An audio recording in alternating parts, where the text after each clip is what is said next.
Grade 6 English Language Arts Quiz 2. This session contains 6 questions. Directions. Read the passage and questions carefully. Then answer each question as well as you can. You must record all answers. This says online, but record them on your bubble sheet. Some questions will ask you to write a written response. Write your response in the section provided online on your paper. Only responses written on your bubble sheet will be scored. Read the article, then answer the questions that follow. Traveling west. People today often pack up and move to another part of the country.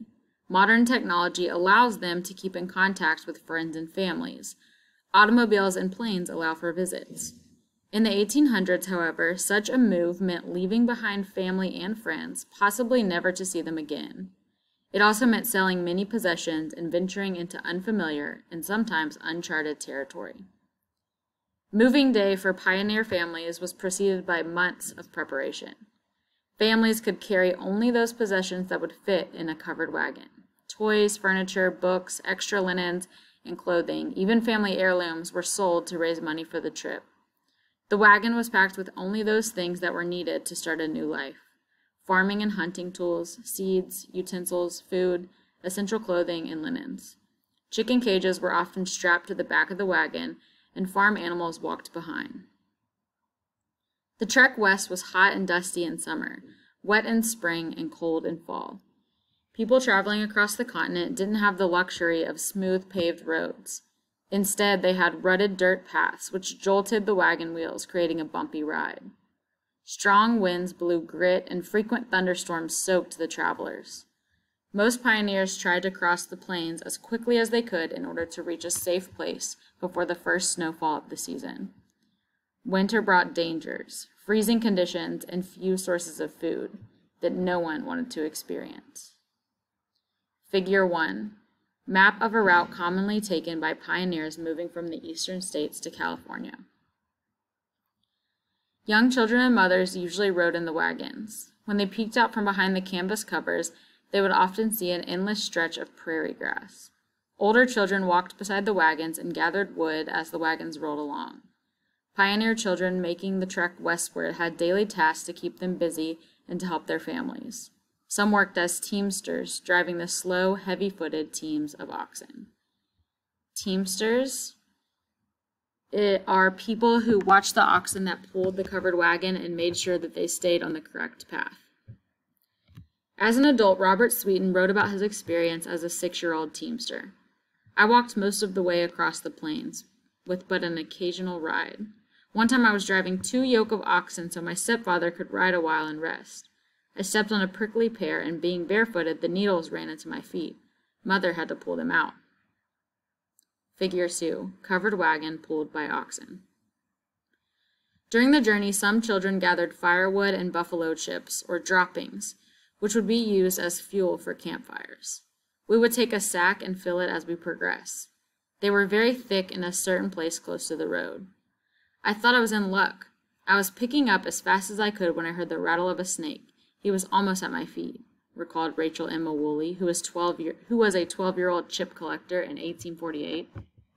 Chores did not end when a family stopped to set up camp. Adults prepared the area and tended to the animals' needs. Children fetched water in buckets, sometimes from several miles away, chopped wood, washed clothes, watched younger siblings, cooked, and hunted. However, life on the westward trail was not all hard physical labor. When the day's chores were done, mothers would sometimes teach school subjects to their children. William M. Colvig's mother expected him to study as well as work. My mother had reduced the library to just a few books: a hymn book, Pilgrim's Progress, Frost's Pictorial History of the United States, Webster's Elementary Spelling Book, and McGuffey's First and Second Reader. During the 6 months or more we were on the plains, Mother had me recite to her so that by the end of the trip I was reading in the second reader. After doing chores and studying, pioneer children enjoyed playing games, including tag, hopscotch, and hide and seek. Since most children had to leave toys behind when they began the trek west, they had to be resourceful in creating their new playthings. They made dolls from corn husk and checkers from slices of corn cobs. They carved tops for spinning from wood and made marbles from hardened clay. The rewards of the journey west included land and new opportunities. The pioneer children who endured the westward trek often grew up to become skilled, persistent, inventive, and hardworking adults. Question 1. Which detail from the passage would be most important to include in a summary of paragraphs 4 through 7? A. Older children walked beside the wagons and gathered wood as the wagons rolled along. Paragraph 4. B. Young children and mothers usually rode in the wagons. Paragraph 4. C. Pioneer children making the trek westward had daily tasks to keep them busy and to help their families. Paragraph 4. D. Chores did not end when the family stopped to set up camp. Paragraph 7.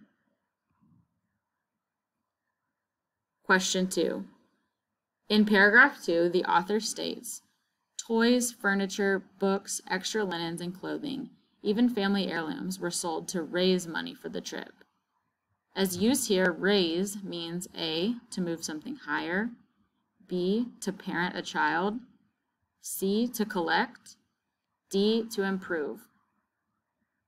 Number 3. According to the selection, how is moving today different from how it was in the days of the pioneers? A, moving today requires less effort. B, moving today involves preparation. C, the pioneers kept in closer contact with family members who stayed behind. D, the pioneers moved greater distances. Number 4. Which statement is best supported with sufficient evidence from the article?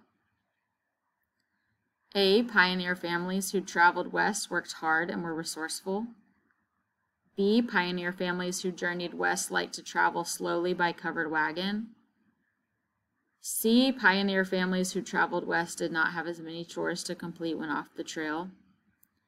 D, pioneer families who journeyed west showed great patience and kindness toward others.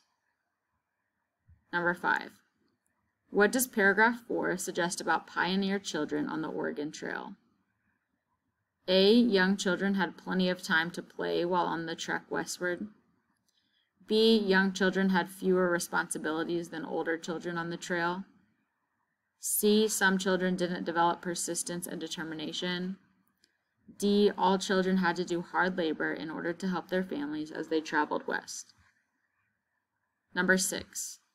According to the passage, what life lesson can be learned from the pioneers? Use at least 2 details from the text in your response.